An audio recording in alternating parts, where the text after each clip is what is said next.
Who would have known that that would be the thing that they got so many new people in to say, oh, I'm going to watch this 100 meters.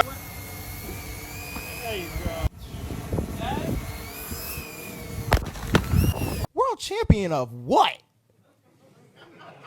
The United States?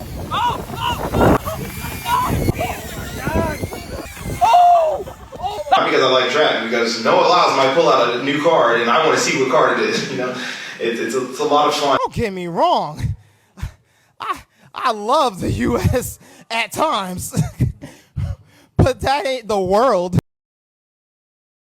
For the first time in decades, the red, white, and blue feels like it's clinging to a single thread on the global sprinting stage. And that thread's name is NoahLyles. America, once the undisputed powerhouse of track and field, now finds itself watching from behind as other nations dominate the 100-meter spotlight.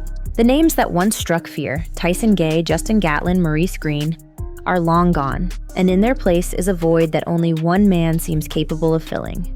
But this isn't just about athletic ability. It's about pride, legacy, and an entire country's identity in the world of sport. And as the world turns its attention to the 2025 World Championships in Tokyo, all eyes are on Lyles, not just to run fast, but to protect a legacy that's slipping away faster than most realize. Because if he doesn't do it, who will? This isn't just a race, it's a sprint for redemption, and America's sprint future is hanging in the balance. There was a time when the phrase American sprinter meant dominance. Carl Lewis owned the 80s. Maurice Greene reigned in the early 2000s. Then Justin Gatlin and Tyson Gay carried the torch, continuing a legacy that once felt eternal.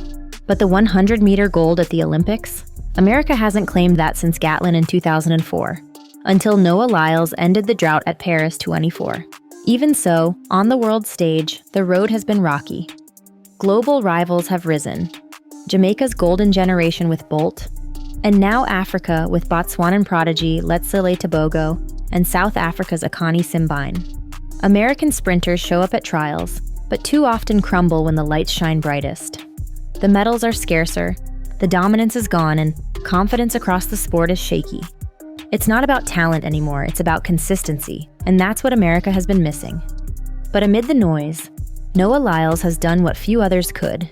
Win consistently, stand tall globally, and remind the world that the U.S. still has something to say. When NoahLyles launched into the public eye, he was hailed as the next Bolt, but in the 200-meter only. His smooth stride, late race explosion, and swagger made him perfect for the half-lap spectacle. The 100-meter? That wasn't his domain. With Christian Coleman and Fred Kerley stealing headlines, Lyles stayed in his lane until he didn't. In 2023, he stunned the world by winning the World 100 Millster title in 9.83 seconds. Then in 2024, he claimed the Olympic gold in Paris with a blistering 9.78, becoming the first American in 2 decades to top the Olympic 100-meter podium. In doing so, he shattered the myth that he was just a 200-meter guy. Lyles rewrote his narrative, and the country's. He turned doubters into believers, and now he's not just a contender, he's the standard. In less than 2 years, Lyles didn't just learn the 100-meter, he conquered it. NoahLyles doesn't run from pressure. He steps right into it and dares it to push back. Whether he's sparking controversy by calling out NBA players over the term world champions, or going viral for his fiery interviews, Lyles keeps his name in headlines, and he does it intentionally. He knows the game. In an era where attention equals power, Lyles is both a track star and a brand. And while critics slam him for arrogance or flair, it's hard to argue with the results. Lyles thrives in chaos. He turns scrutiny into performance. He responds to doubt with dominance. And off the track, he's just as calculated, playing chess with media, sponsors, and the court of public opinion. In a sport desperate for charisma, he's not just filling a void, he's redefining the role of what a modern sprinter looks like. And the more they aim at him, the faster he runs. The American sprint roster is deep but unstable.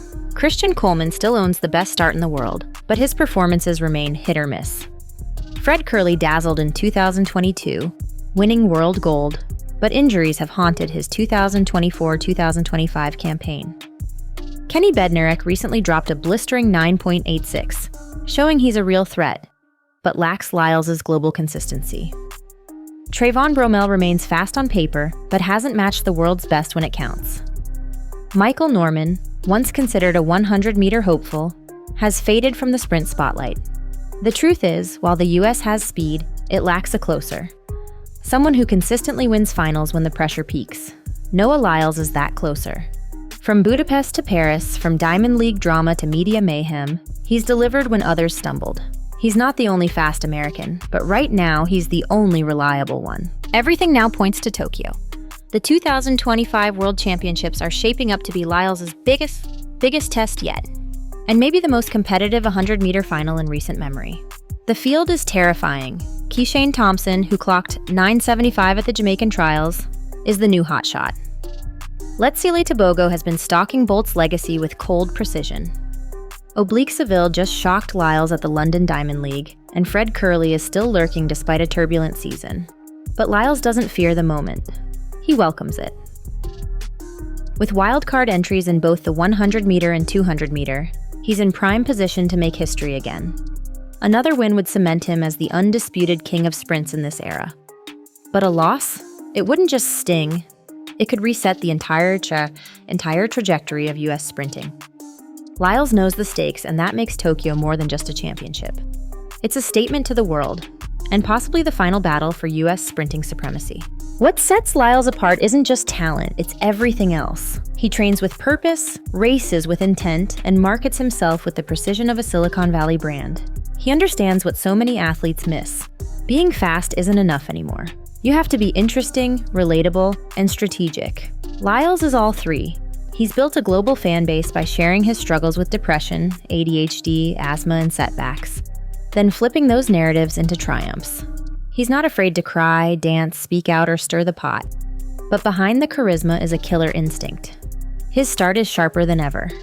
His top-end speed is lethal. And his ability to learn from each loss, adapt, and return stronger makes him more than a threat. He's an evolution in progress. When you combine that with relentless confidence and a burning desire to win, you get a sprinter who's not just chasing titles. He's chasing immortality.